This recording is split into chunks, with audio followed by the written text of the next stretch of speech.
Bandido! Go Diego! Go Diego! Go Diego! EDSA! Boards! Hindi lang 2 steps behind. 3 kantos, lagpas ka na sa bababaan mo.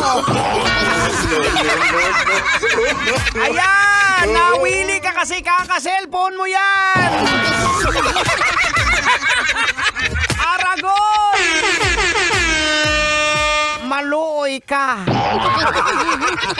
Oy, batiin lang pala natin yung mga staff na laging nakatutok sa atin ng Car Club Garage.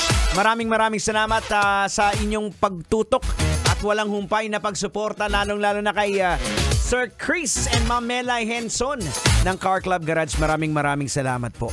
Ayan dyan sa may Masaito Drive yan, sa may Molino, Bacoor.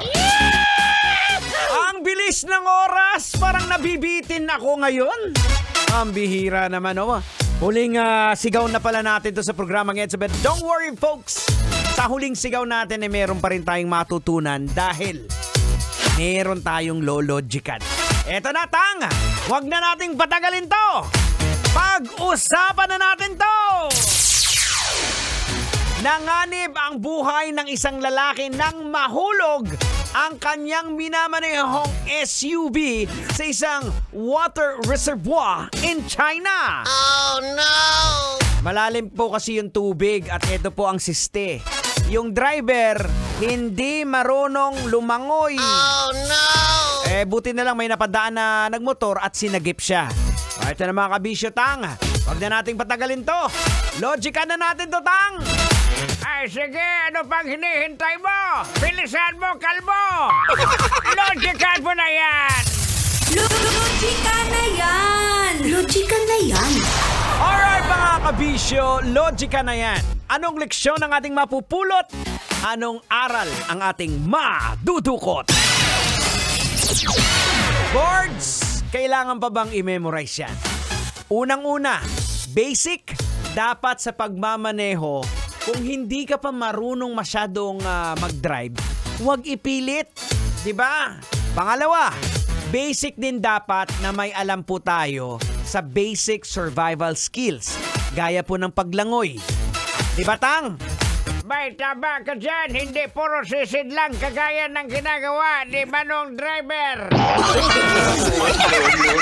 Tama ka, Tang. Kasi sa sobrang kakasisid mo, baka kapusing ka ng hininga at malunod ka.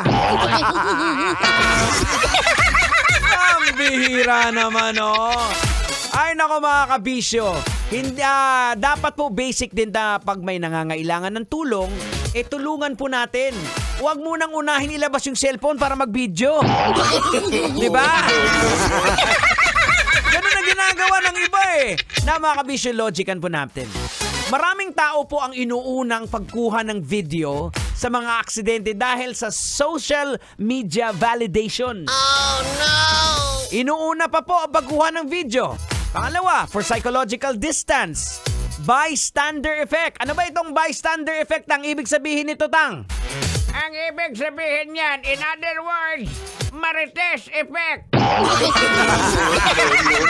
Tama! Marites effect. Bystander effect. O pag nanaisin na magdokumento ng insidente at kakulangan po sa kaalaman o karanasan sa pagtulong. Ang mga ito po ay nagpapakita ng komplikadong tinatawag nating interplay ng social, psychological, and individual factors sa panahon ng emergency. Ang nakakasuya lang, di ba? Kung minsan, di ba, Tang? Kapag sexy at maganda, anong ginagawa, Tang? Ay, basic! Tinutulungan ka agad. Pag pangit, bibidyuhan lang.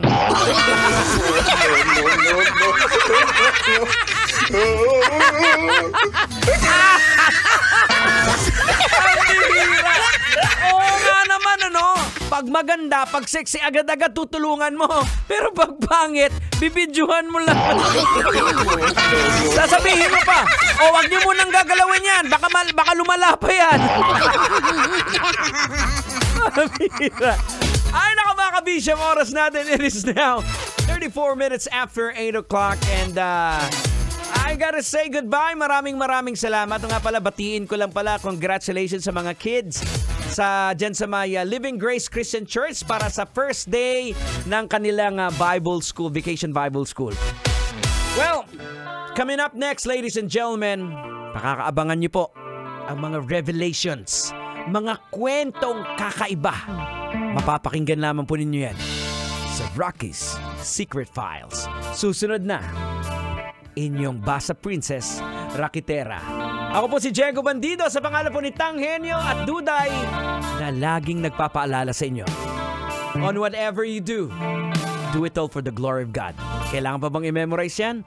Basic. Kailangan pa bang i-memorize yan? Love Radio.